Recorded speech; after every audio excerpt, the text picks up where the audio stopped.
Right, so we're on to the very last step for our pewter process. So this is pewter.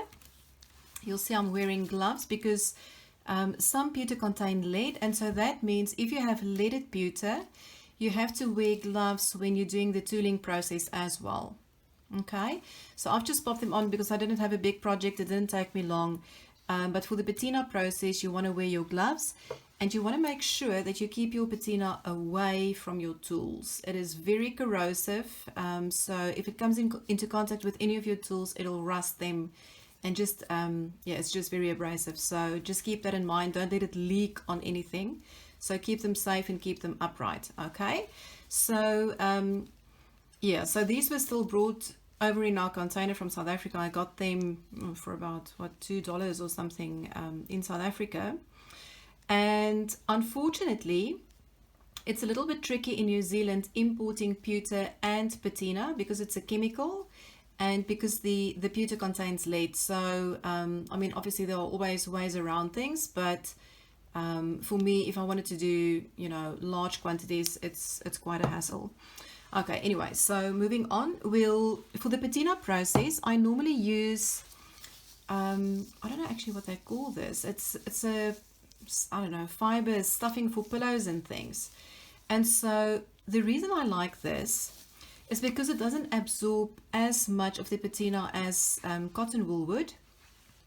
So if you just want a light finish, I normally prefer starting with this and just give it a quick go and, you know, see how it turns out. And I have to tell you a funny story. The first time ever that I used patina, I was mortified, and I'll show you why. Well, you'll actually see what's going to happen. So I thought, oh, pewter is this beautiful shiny metal, and you know, that's the way I like it. And then I put on, oh, this is not really absorbing a whole heap. I put on my patina.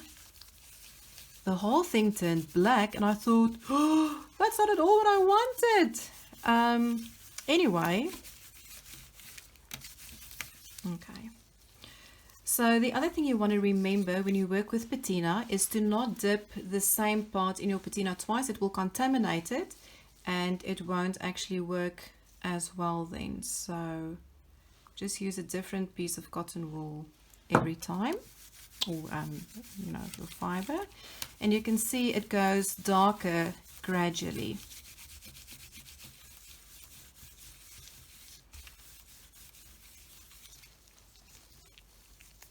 I might throw that one out, and I'll show you what happens if we do it with cotton wool, because it absorbs quite a lot of it. And so, I mean, this is, again, you know, there's so many things in this process that's absolutely personal preference.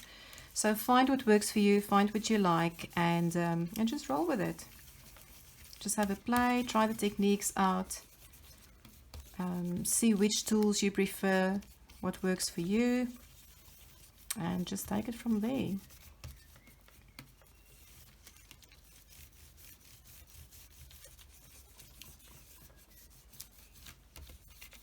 Okay, actually want that a little bit blacker,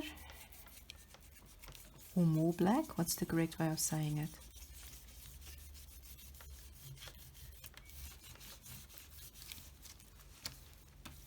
Cool. Okay, so then what you want to do, and again with this process, keep a dustbin close by because it is quite messy.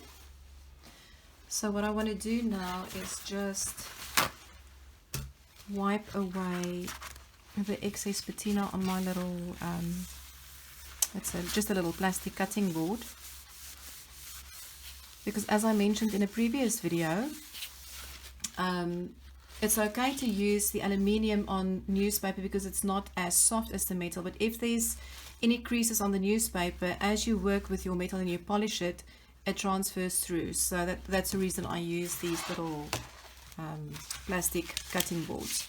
Okay, so I just want to dab my little project and just make sure that it's not too wet.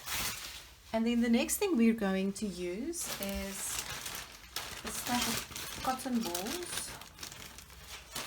So just have a whole heap ready, and any You just need to give it a little bit of a shake. Any silver polish or metal polish. And so these you can find in tubes, you can find them as a cream, you can find them in tins like this. So just give them a good shake.